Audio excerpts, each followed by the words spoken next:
खुशखबरी। Karachi Multan biofloc training. Karachi biofloc and shrimp training PCSIR Karachi में 27 और 28 जुलाई 2022 को होगी।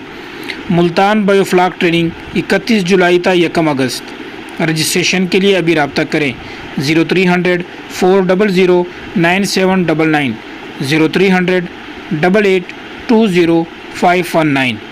अस्सलाम वालेकुम नाज़रीन, मैं हूं डॉक्टर मसूद परवेज़। आप मेरा चैनल देख रहे हैं इनोवेटिव पाकिस्तान। आज का टॉपिक बारिशों से रिलेटेड है। बायोफ्लाक में बारिशों के दौरान क्या करना चाहिए। तो क्योंकि अक्सर लोगों की pH डाउन हो गई है, क्योंकि जाहिर है रेनी वाटर एसिडिक होता है, उसकी pH लो होती है, तो वो ओवरऑल अगर बारिश ज़्यादा हो जाए तो आपके पूरे टैंक की pH को लो कर देता है।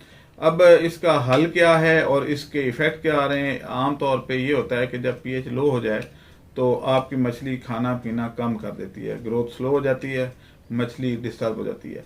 अब इस सूरत हाल में आपको क्या करना है, तो वो आज बताएंगे कि आपने कैल्शियम ऑक्साइड, जिसको चूना कहते हैं, अनबुझा चूना, वो लेके उसको पानी में हल करना है।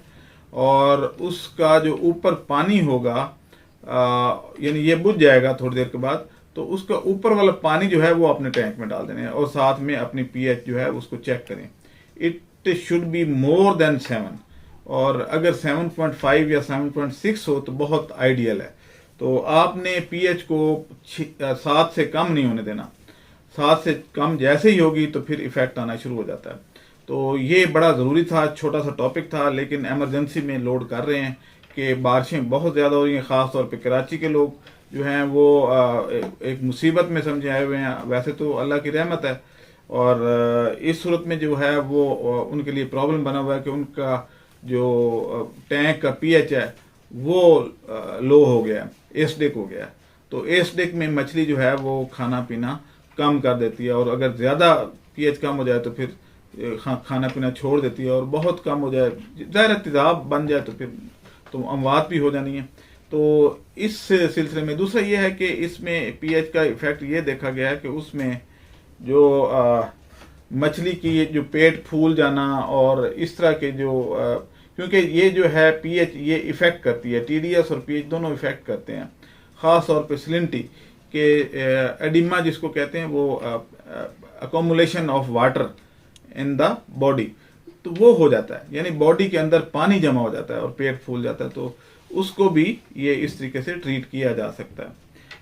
आज का टॉपिक बस इतना ही है कि आप फौरी तौर पे अपने पास कैल्शियम ऑक्साइड रखें, उसको बुझाएं और उसको टैंक में डालते रहें।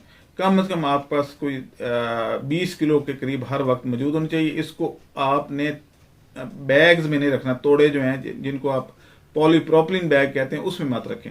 इसको पॉलीथीन बैग में पैक करके सील करके रखना है।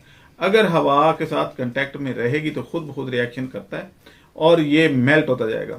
आपने अगर एयर टाइट करेंगे, मॉइस्चर अंदर ऐड ना हो, क्योंकि ये मॉइस्चर को टेकअप कर लेता है, तो आपका जो है ये बेहतर रहेगा। अब ये है कि कुछ लोग मेरे से ये भी पूछते हैं कि जनाब कैल्शियम ऑक्साइड का कोई नुकसान तो नहीं है। तो नुकसान कोई नहीं है, इसको एज इट इज टैंक में भी डाला जा सकता है।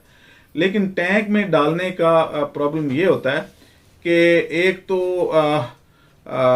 ये गर्म हो जाता है, पानी को थोड़ा सा अप कर देता है, लेकिन थोड़े से चूने से डालने से इतना टेम्परेचर पे इफेक्ट नहीं आता। कोई आधा डिग्री का फर्क आता है तो उसमें कोई इतना प्रॉब्लम नहीं है।